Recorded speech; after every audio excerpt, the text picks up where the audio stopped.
அதிமுகவின் அமைப்பு செயலாளர் திரு துரைமுருகன் நம்மிடையே தொலைபேசி வாயிலாக இணைந்திருக்கிறார். அவரிடத்தில் பேசலாம். வணக்கம் திரு துரைமுருகன். தமிழக முன்னாள் தலைமைச் செயலாளர் திரு ராமமோகன ராவ் செய்தியாளர்களை சந்தித்து பல்வேறு குற்றச்சாட்டுகளை முன்வச்சாரு. அதாவது என்னுடைய பெயர் சர்ச் வாரண்ட்ல இல்லை, நான் குறிவைக்கப்பட்டிருக்கிறேன், எனக்கும் சேகர் ரெட்டிக்கும் எந்த தொடர்பும் இல்லை, என்னுடைய பையன் அரசு ஒப்பந்தங்கள் எதையும் எடுத்து செய்யவில்லை போன்ற பல்வேறு கருத்துக்களையும் பல்வேறு குற்றச்சாட்டுகளையும் சொல்லியிருக்காங்க. இது குறித்து உங்களுடைய பார்வை? ஹலோ திரு துரைமுருகன், நீங்க பேசலாம். ஹலோ ஹலோ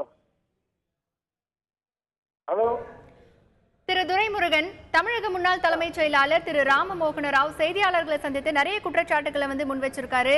எதற்காக இந்த சோதனை நடந்தது என்றே தெரியவில்லை, நான் குறிவைக்கப்பட்டிருக்கிறேன், எனக்கும் சேகர் ரெட்டிக்கும் எந்த தொடர்பும் கிடையாது என்று தெரிவித்திருக்கிறார். இது குறித்து உங்களுடைய கருத்து திரு துரைமுருகன்? இதுக்கு என்னுடைய கருத்து என்ன, அவருக்கு அதுக்கு பதில் சொல்ல வேண்டியவர்கள் இன்கம் டேக்ஸ் ஆபீசர்ஸ், சிபிஐ அல்லது அவரை போட்டிருக்கிற பன்னீர்செல்வம்.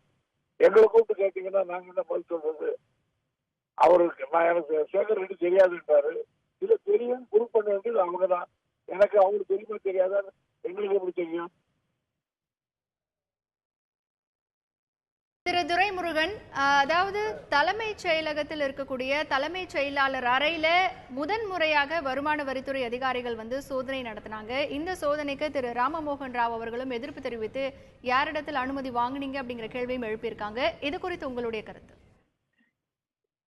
தலைமை செயலாளருடைய அறையில போய் சோதனைப்படுத்துறது தப்புன்னு மமதா பானர்ஜி சொல்றாங்க.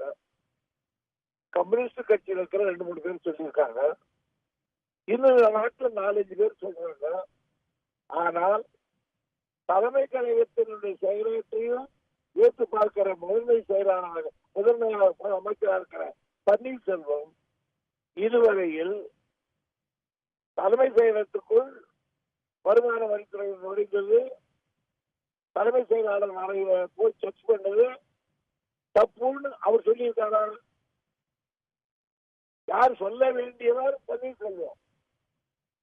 அவர் சொல்லல. அவருக்கு புரியலன்றதுனால இவரை போல சீஃப் மினிஸ்டரா இருக்கிற மமதா பானர்ஜி சொல்றாங்க அது தப்புன்னு. நாட்டில் பெரிய கட்சிகள் சொல்லுது. ஆனா பன்னீர்செல்வம் இவ்வளவு கேட்டுக்கிட்டு அமைதியா இருக்கிறன்னு சொன்னா வருமான வரித்துறையில் செய்வது சரின்னு ஏத்துக்கிறாரு அர்த்தம். மௌனம் சம்பளத்துக்கு அறிகுறி என்ன? ஒரு கேள்வி எங்களெல்லாம் கேட்கறீங்களா பத்திரிகைக்காரருக்கு? தைரியமா பன்னீர்செல்வத்தை பார்த்து நீங்க தப்புன்னு சொல்றீங்களா ரைட்டுன்னு சொல்றீங்களா அங்க கேள்விகளை பார்க்கலாம். இப்ப மீடியாக்காரர்களுக்கு அதிமுக காரர்கிட்ட போறதுக்கு